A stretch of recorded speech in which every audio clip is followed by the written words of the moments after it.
حمامات المدارس. تعالوا نتكلم عن الاعدادي، الكوكب الموازي الابتدائي. اول ما تدخل اولى اعدادي وتبقى فرحان بالشنب الاخضر، حاسس نفسك كبرت وبقيت حاجه تقيله، بس بعد يومين تكتشف انك لسه نفس العيل بتاع ابتدائي. شيل عينك من على البنت يا ابني الورمه، ومن اول يوم حب كده.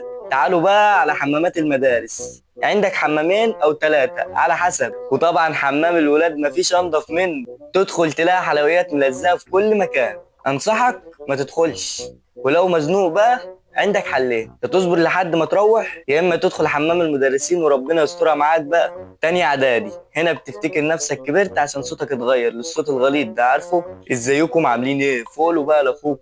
هو ده بقى شكلك وانت بتفتخر بصوتك. واول يوم لازم تتشاكل مع هضبة التالتة اعدادي اللي كان حلم حياتك انك تتشاكل معاه، بس هو اللي يمسكك وساعتها ربنا معاك بقى. تالتة اعدادي خلاص بقى، المفروض انك كبرت. وفي تالتة اعدادي عندك حلين: يا اما تغيب من المدرسة وتطلع فاشل، يا اما تروح المدرسة وتبقى فاشل برضه. هيبقى حظك حلو قوي لو المدرس سألك سؤال وما جاوبتش، حرفيا هو والبنات هيخلوك اراجوز الفصل. قولوا لي بقى ايه اكتر مواقف محرجة تعرضتوا ليها في المدرسة؟ روح ذاكر يا اسطى واعمل لي فولو، ها.